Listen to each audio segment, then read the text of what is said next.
I defended my husband in court. That sentence still feels strange in my mouth, like a lie I practiced too many times until it started sounding real. I was a defense attorney. A good one. Calm. Methodical. Known for keeping emotion out of the room. And yet there I was, standing between my husband and a sentence that could erase him from the world we built together. Or at least, the world I thought we built.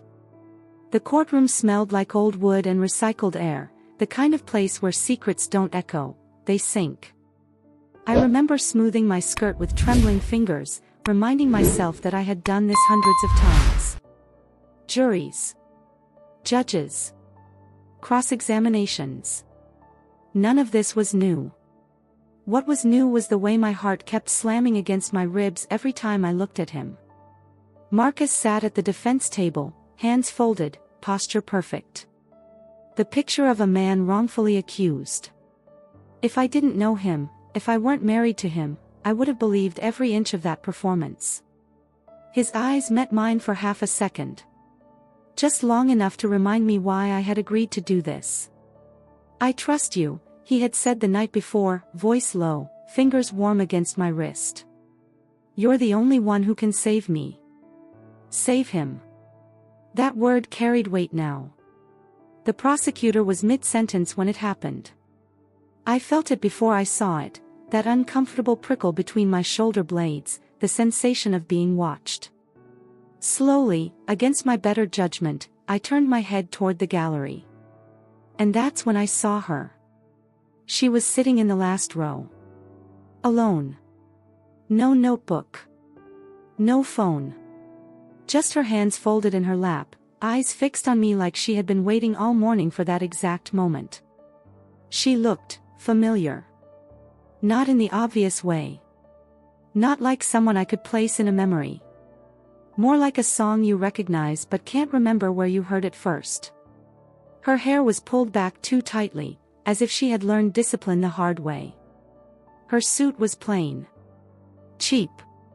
Something an assistant or a clerk would wear. Someone invisible. Someone no one ever really looks at. Except I was looking now. And when our eyes met, she smiled. It wasn't friendly. It wasn't polite. It wasn't even amused. It was knowing. A slow, deliberate curve of her lips, like she and I shared a secret the rest of the room hadn't caught up to yet. My breath caught. I blinked, convinced I was imagining it. When I looked again, she was still there. Still watching. Still smiling, wider now, almost satisfied. The judge called my name. Counsel. The room snapped back into focus. Every eye turned to me. I forced my face into professionalism, into the mask I had perfected over years of practice. Yes, Your Honor, I said, my voice steady, betraying none of the chaos blooming in my chest. But my mind was no longer in the courtroom. It was circling one question, over and over again. Who is she? As I continued my argument, I searched the room with my peripheral vision. The woman didn't move. Didn't whisper. Didn't check the time. She just sat there, as if the trial were a performance staged for her alone. And then it hit me. I had seen her before. Not in court. At home. 2 weeks earlier, when I came home early and heard voices in the kitchen. Marcus had told me she was just an assistant from his office. Recently fired. Someone who couldn't keep up. I remembered her standing by the counter, eyes lowered, apologizing too much. I remembered the way Marcus had avoided looking at her. And I remembered the chill that ran through me then, the same chill crawling up my spine now. The prosecutor finished. Silence followed. And in that silence, the woman in the back row mouthed something. No sound. Just lips moving. Slowly. Carefully. I knew exactly what she said. You chose wrong. If this tension is pulling you in, hit like right now. It tells me to keep going, and trust me, you're going to want what comes next. Because that smile. That was only the beginning. I didn't sleep that night. Every time I closed my eyes, I saw her smile again, slow, deliberate, surgical. The kind of smile that doesn't ask for attention because it expects it. I lay beside Marcus, listening to his breathing, trying to convince myself that the tightness in my chest was just stress. Just exhaustion. Just the weight of defending someone you love. But my body didn't believe that lie. At some point past 3 in the morning, Marcus shifted beside me and murmured my name. Soft. Intimate. As if nothing in our lives was cracking open. You were incredible today, he said, half asleep. I don't know what I'd do without you. I stared at the ceiling. That sentence used to warm me. Now it felt like a warning. The next morning, I arrived at the courthouse early under the excuse of reviewing notes. In truth, I needed answers, or at least the illusion of control. I walked straight to the clerk's office, flashed my badge, and asked casually about courtroom seating logs. That's the thing about power. When you carry it long enough, doors open without you realizing they were ever closed. Her name was Elena Brooks. Former legal assistant. Terminated 3 weeks ago. No formal complaint filed. No severance. No explanation beyond performance issues. Performance issues. I almost laughed. Because I remembered her hands. Steady. Careful. The way she organized files on my kitchen counter while apologizing for being in the way. That wasn't incompetence. That was someone trying very hard not to disappear. I asked another question, lowering my voice.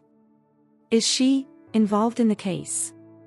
The clerk hesitated. That was answer enough. She requested access to the proceedings as a member of the public, the clerk said. Said she had a personal interest. Personal interest. The courtroom filled slowly that afternoon. I took my place, heart pounding now for a different reason. I scanned the gallery. She wasn't there. Relief washed over me, sharp, immediate, and suspicious. My body didn't relax. It waited. Marcus leaned toward me. You okay? He whispered. Fine, I lied. The judge entered. Proceedings resumed. Witnesses spoke. Words piled on words. And just when I began to think maybe I'd imagined her significance, maybe she was just a coincidence, a projection of my own stress. The door opened. She slipped in silently, like she timed it perfectly. Same seat. Last row. Same posture. Different expression. She wasn't smiling this time. She was watching Marcus. And Marcus noticed. I saw it in the smallest fracture of his composure. The tightening of his jaw. The way his fingers curled against the table. The way he didn't look at me, not once, when she entered. Something ancient and cold settled into my stomach. People think betrayal announces itself loudly. Raised voices. Lipstick on collars. Obvious mistakes. They're wrong. Betrayal whispers. It hides in the space between glances. In the silence that follows a name not spoken. In the way a man forgets how to breathe when someone he thought erased walks back into the room. Elena shifted her gaze. Back to me. And this time, she didn't smile. She tilted her head slightly, almost sympathetically, and raised her eyebrows, as if asking a question only I could hear. Do you see it now? My pulse thundered in my ears. I stood to cross-examine the next witness, my legs steady out of pure muscle memory. But inside me, something was unraveling. Thread by careful thread. Because suddenly, every late night Marcus worked. Every unexplained tension. Every defensive answer I had brushed aside in the name of trust. They rearranged themselves into a pattern. And Elena Brooks was standing right in the center of it. If your gut is tightening right now, don't forget to like and subscribe. This story only gets darker from here. Because in part 3, she doesn't just watch. She makes her move. She didn't approach me in the courtroom. That would have been too obvious. Too kind. Elena waited until the end of the day, until the corridors emptied and the echoes of footsteps blurred into background noise. I was gathering my files when I felt it again, that sensation of being watched, like a fingertip pressed lightly between my shoulder blades. You're even better in person. Her voice came from behind me. Calm. Almost warm. I turned slowly. Up close, Elena looked different. Younger than I remembered. Tired in a way sleep doesn't fix. Her eyes were sharp, though, focused, intelligent, and completely unafraid. You shouldn't be talking to me, I said automatically. The lawyer in me took over before the woman did. She smiled, smaller this time. Controlled. Neither should you be defending him. There it was. The first crack. I glanced down the hallway. Empty. Too quiet. If you have something to say, I replied, say it plainly. She studied me for a long second, as if deciding how much of my world to destroy in one sentence. I was fired, she said finally, because I refused to lie. My chest tightened. About what? She stepped closer, lowering her voice. About where your husband was the night the money disappeared. The words landed softly. But they shattered everything. That's not true, I said, too quickly. I know where my husband was. Elena's eyes softened, not in pity, but in recognition. That's what I thought too, she said. Before I checked the logs. The emails. The burner phone he forgot to delete. Burner phone. I felt dizzy. She reached into her bag but stopped herself, as if remembering something important. Not here, she said. Walls have ears. She wrote something on a folded piece of paper and slid it toward me. An address. A time. Come alone, she added. Or don't come at all. Either way, the truth is coming out. I'm just offering you a chance to hear it first. I stared at the paper like it might bite me. Why? I asked. Why tell me? She met my gaze without hesitation. Because you're not the villain here, she said. You're just standing in front of one. Then she turned and walked away, her heels clicking softly against the marble floor, each step sounding like a countdown. That night, Marcus kissed my forehead and asked if I wanted tea. I watched his hands as he filled the kettle. So familiar. So steady. And for the first time since I met him, I wondered how many lies those hands had carried without shaking. If you're still with me, tap like right now. I told Marcus I had a late meeting with a client. The lie slid out of my mouth easily, too easily. That alone scared me. After everything, I was still capable of lying to him with the same smooth precision I used in court. Or maybe that was the point. Maybe we had always been more alike than I wanted to admit. The address Elena gave me led to a part of the city I hadn't visited in years. Old warehouses. Flickering streetlights. The kind of place developers promise to revitalize and then forget exists. I parked 2 blocks away, my heart hammering so hard I was sure someone would hear it. The building was dark except for a single light on the 2nd floor. I hesitated at the door. This was the moment. The one you can't rewind. The one where ignorance is still an option, even if it's rotting from the inside. I knocked. The door opened almost immediately. Elena stepped aside without a word, letting me in. The room smelled like dust and cold coffee. A folding table stood in the center, cluttered with a laptop, folders, and a small voice recorder. "You came," she said, locking the door behind me. "I need to know what you think you know," I replied, folding my arms. "Armor." She didn't argue. Didn't dramatize it. She simply pressed play. Marcus's voice filled the room. Low. Confident. Intimate in a way that made my stomach turn. He was talking about the money. About moving it. About using shell accounts he knew I wouldn't check because my wife trusts me, and she's too busy defending me to notice. My knees weakened. Elena paused the recording. "There's more," she said quietly. But that's the part that made me refuse.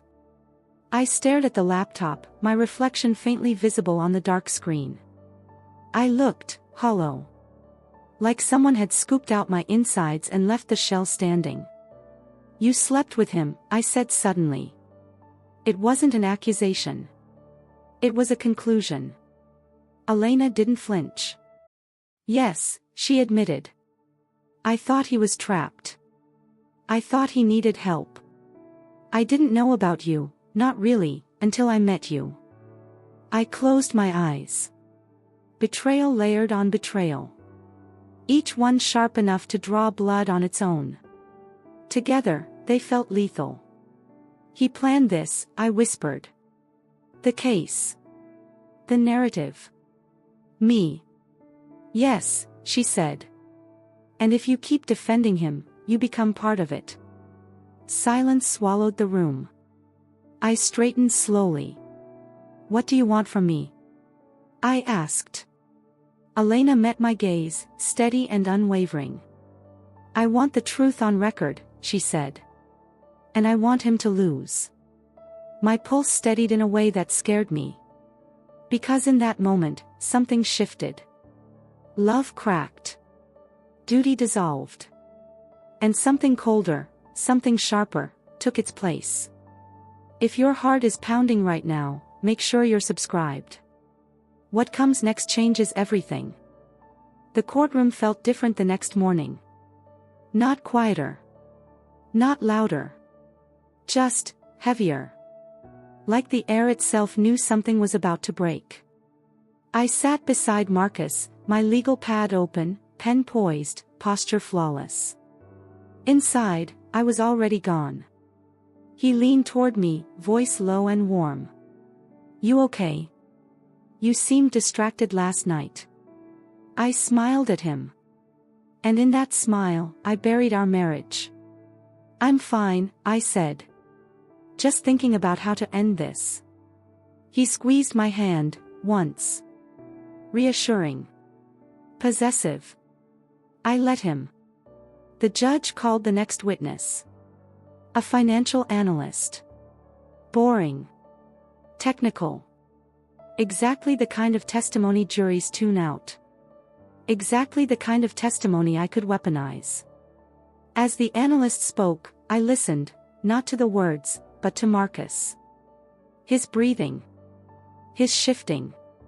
The way his confidence depended entirely on me staying predictable.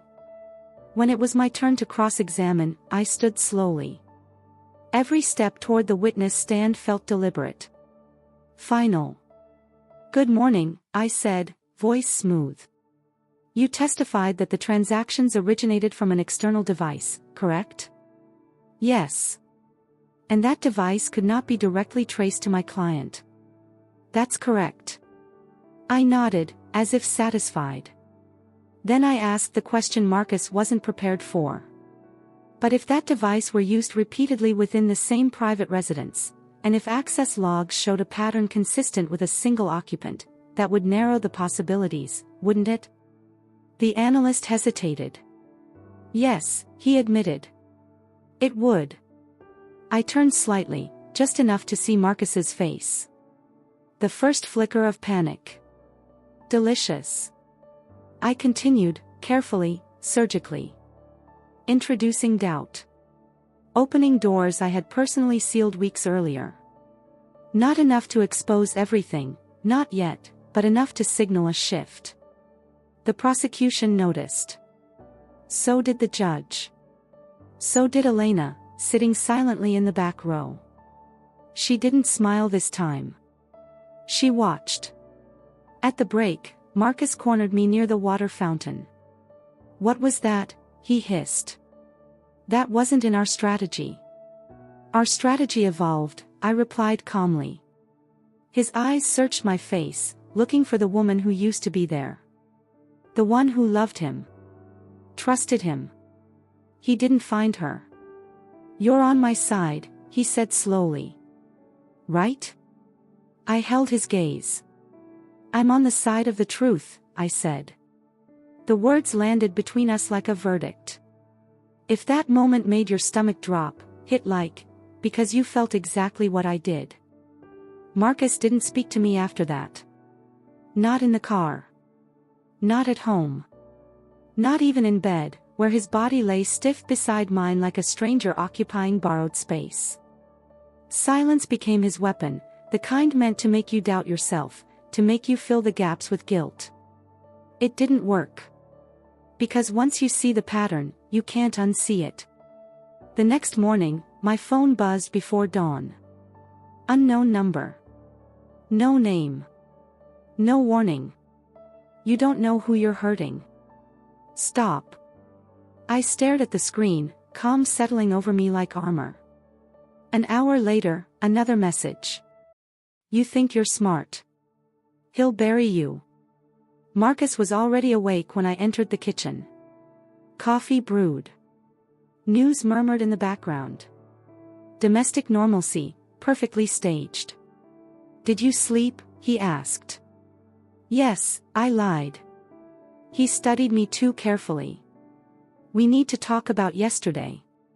"We will," I replied, pouring coffee. "In court." His jaw tightened. By the time I arrived at the courthouse, Elena was waiting outside. "You're being watched," she said quietly. "He made calls last night." I heard my name. "So did I answered." "Good. Let him panic." Her eyes flicked to mine, something like respect, maybe even fear. Inside the courtroom, Marcus requested a private sidebar with the judge. I listened as he questioned my objectivity. My emotional involvement. My fitness to continue as counsel. A classic move. I countered calmly, citing precedent, ethics, competence. Years of credibility wrapped around every word. The judge denied his request. Marcus looked at me then, really looked, and in his eyes, I saw it. Not love. Not betrayal. Fear. Because he finally understood something vital. I wasn't just his wife. I was the only person in that room who knew exactly how to destroy him. If this shift in power sent chills down your spine, subscribe now. This story is accelerating. Marcus decided to testify. The moment he told the court, I felt it, not fear, not doubt, but certainty. The kind that settles deep in your bones when the ending finally comes into focus. Men like Marcus don't testify because it's smart. They testify because they believe their voice is more powerful than the truth. They believe charm can outrun evidence. He took the stand with practiced confidence, shoulders back, eyes soft, the image of a man betrayed by circumstance and hunted by coincidence. I watched him perform the version of himself I had once fallen in love with. The victim. The provider. The misunderstood husband. When the prosecutor questioned him, Marcus answered smoothly. He denied knowledge of the missing funds. Denied the burner phone. Denied Elena. Denied me, without saying my name. Then it was my turn. I stood slowly, letting the silence stretch. The jury watched me with something new in their eyes now, curiosity edged with suspicion. They could feel the shift too. They just didn't know why yet. "Marcus," I said gently, "how long have we been married?" 7 years, he replied, smiling faintly. Almost 8. And during those years, I continued, would you say I'm a careful person? Yes. Meticulous? He nodded. Absolutely. I took a step closer. Would you say I document everything? A pause. Just a fraction too long. Yes. The air changed. I introduced the first exhibit, utility access logs. Then email metadata. Then transaction timestamps aligned with nights he claimed to be home with me. Each piece slid into place quietly. Methodically. I didn't raise my voice. I didn't need to. Marcus, I said finally, do you recognize this phone number? He swallowed. No. I turned the screen toward the jury. It's the number you texted from while sitting in our kitchen, I said. The same kitchen where my phone automatically connected to the home Wi-Fi. The same network that logged your device. His confidence fractured. Just enough. And do you recognize the woman you were texting? I gestured toward the gallery. Elena stood. Gasps rippled through the room. Marcus looked at her like he'd seen a ghost. I leaned in, voice low. Intimate. For him alone. This, I said, is what happens when you mistake loyalty for blindness. He opened his mouth. And told his last lie. If that moment made your breath catch, hit like right now. You felt it exactly as it was meant to be felt. The courtroom was so quiet I could hear my own pulse. Marcus's last lie still hung in the air, fragile, desperate, already collapsing under its own weight. He looked at me like a man reaching for solid ground and realizing, too late, that he was already falling. The judge called for closing arguments. The prosecutor went first. Clean. Precise. Confident now. Everything I had carefully loosened, he drove straight through. Motive. Opportunity. Pattern. The story finally made sense, not because of emotion, but because of structure. Because of me. When it was my turn, I stood slowly. This wasn't about winning anymore. It was about ending something. I spoke to the jury like I had spoken to myself over the past few days, calmly, honestly, without mercy or softness. I didn't defend Marcus. I didn't attack him either. I explained the evidence. I explained the choices. I explained how intelligence without integrity becomes a weapon. And then I sat down. Marcus didn't look at me. The jury left. Time stretched in strange ways when they were gone. Minutes felt elastic. The room breathed differently. Elena sat 2 rows back, hands clasped tightly, eyes closed like she was praying, not for justice, but for survival. When the jury returned, I felt nothing. No fear. No hope. Just clarity. The foreperson stood. We find the defendant guilty. The word echoed.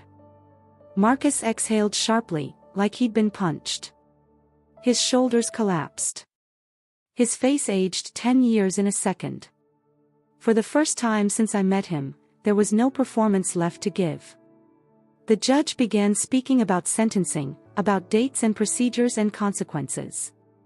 I didn't hear most of it. Because Marcus finally turned to look at me. There was rage there. And disbelief. And something close to grief. You ruined me, he whispered as deputies moved closer. I leaned in, close enough that only he could hear. No, I said softly. You ruined yourself. I just stopped lying for you. They led him away. The doors closed behind him with a final, hollow sound. If that moment hit you in the chest, make sure you're subscribed, because the trial is over. But the story isn't. They say closure feels like peace. That's a lie people tell to survive the waiting. What I felt after Marcus was taken away wasn't peace, it was emptiness. A wide, echoing absence where certainty used to live. The trial ended, The cameras moved on, the courtroom returned to being just a room with benches and dust and old wood. But my life didn't reset. It stood there, exposed. The house felt wrong the first night I slept there alone. Too quiet. Too large. Every object carried memory like a fingerprint. His mug in the sink. His jacket still hanging by the door. I didn't cry. I didn't scream. I cleaned. Drawers first. Then closets. Then files. That's how I found it. A slim envelope tucked behind old insurance documents. My name written on it in Marcus's handwriting. Careful. Familiar. Inside was a single page. A confession, not to the crime, but to the manipulation. How he chose me because of my career. How he learned my habits. How loving me had always been part of the plan. I sat on the floor for a long time holding that paper. Not breaking. But hardening. The next morning, Elena called. "They're offering me immunity," she said quietly.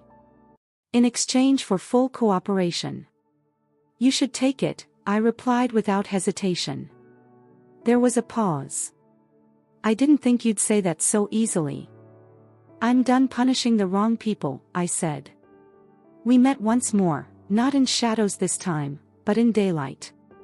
A cafe near the courthouse. Neutral ground. She looked lighter somehow. Still scarred, but standing. "I never meant to hurt you," she said.